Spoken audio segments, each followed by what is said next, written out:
Hello everyone, I'm Troge and welcome back to the Interrealms community server, proudly sponsored by G-Portal. Today we will turn this empty and desolate area just south of the shopping district into a rundown medieval style tavern that will be home to some really interesting points for the server. So let's hit that like button and let's get on with today's episode.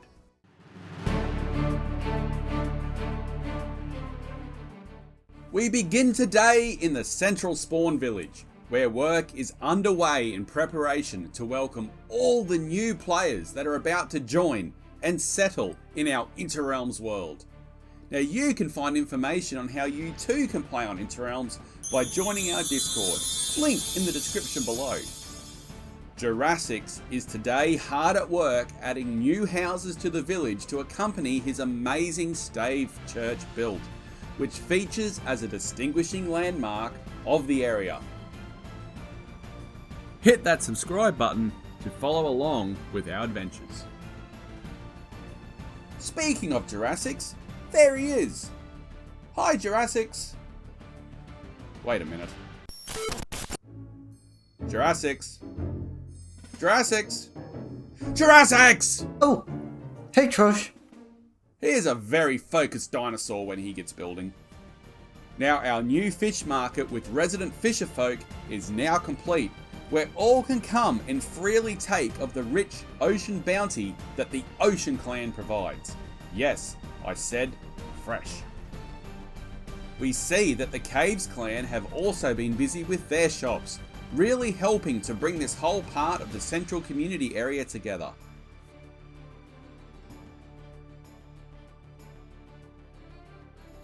Ah, how's the Serenity? Troge, you around here? Troge, where you at?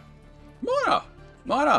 Well, What are you doing there over you there? are. Hold on. What are you doing over there? I'll come around.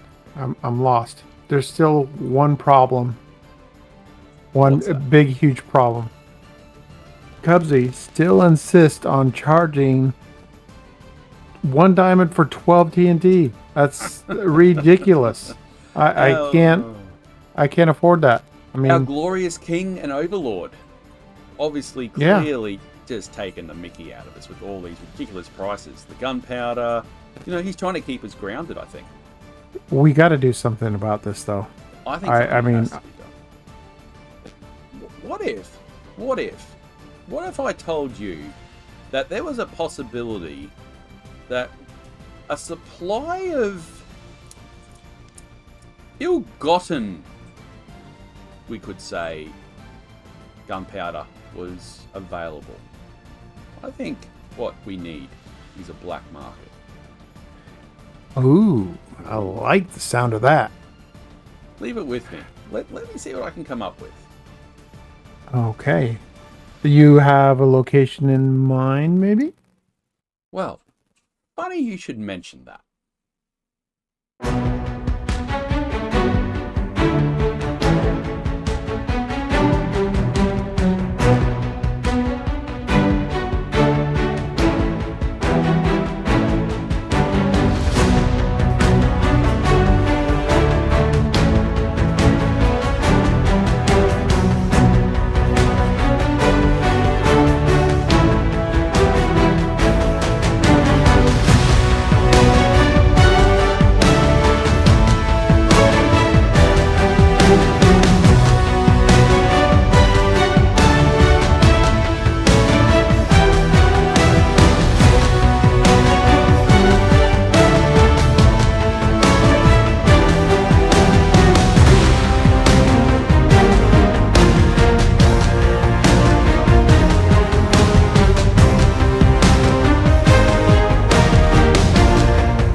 So, here is our tavern all done. And we have done a few other little bits and pieces on this build, on the outside and on the overside over at the back there, and a little bit over here, which you guys just can't see just quite yet.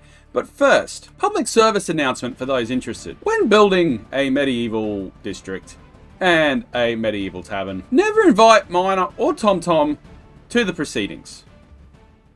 Why, you ask?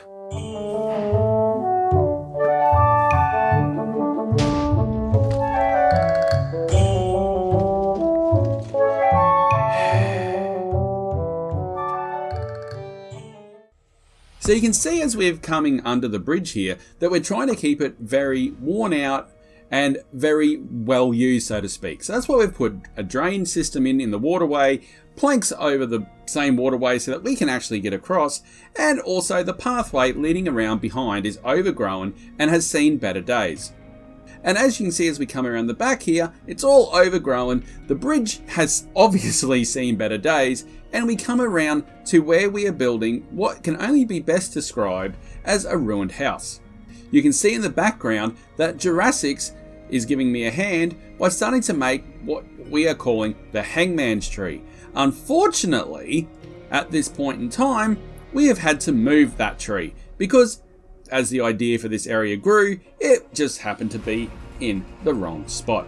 Now, the idea of this area in general is to turn it into what can best be described as a medieval slum area, or a poor area, where the buildings aren't quite as good, they're a bit neglected, and where you don't want to come at night time. So the first step was this medieval row houses. And as you can see here on a live stream, we put up the initial outlines of how it is going to look.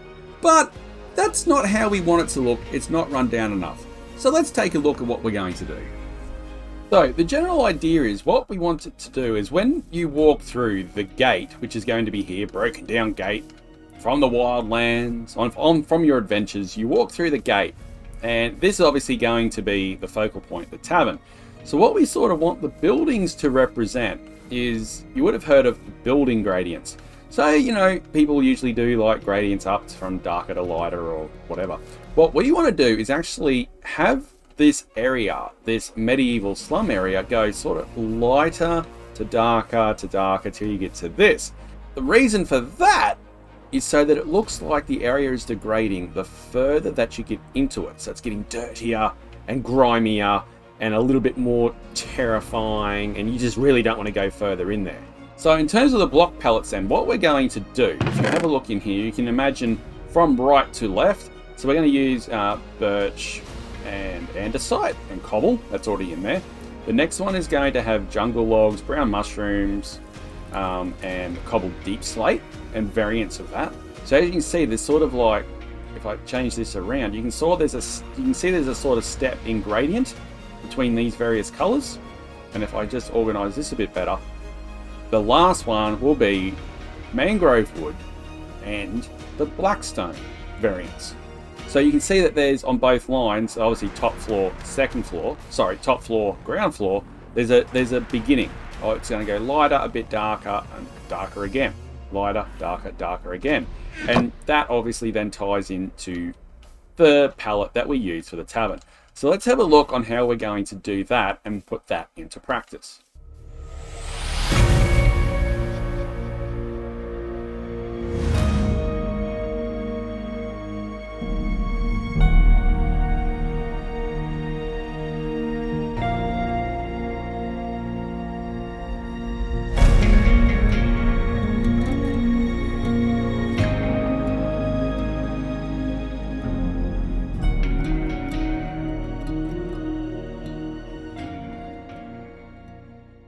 And there is our third one. So you can see there's a definite progression of the darkness, and the red obviously matches in with the red there as well. We might change this one up a little bit.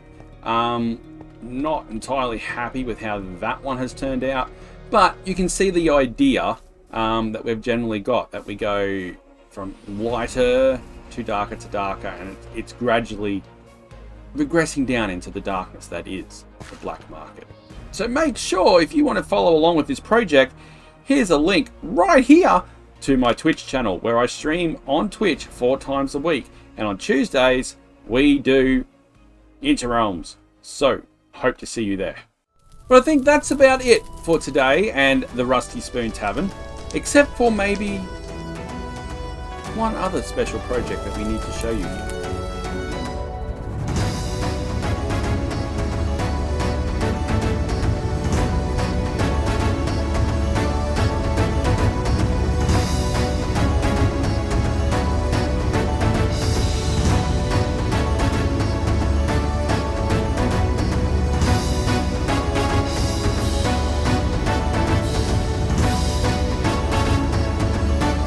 Yes, that will do nicely.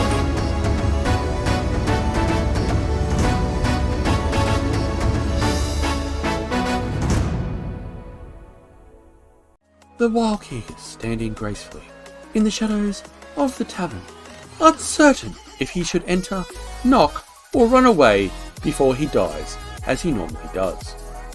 The Keekers continues to stare, mesmerised by the mangrove door. You can almost hear the cogs going through his head going, how does it work? We approach the Keegers from the side, not wanting to startle him, lest he should have some sort of soiling of undergarments. We come from the inside, approaching the Keegers. We prepare to peek at the Keegers. We say hello to the Keegers. And yet, he does not respond. The Keegers is here known in his pre-mating stance. Soon, he will evolve into a different shape, enclosing himself in a cocoon, at which stage he will eventually emerge into a glorious butterfly, looking to mate with the next female Keegers that he can find. We will leave the Keegers here on his journey of self-discovery. The Keegers, the documentary.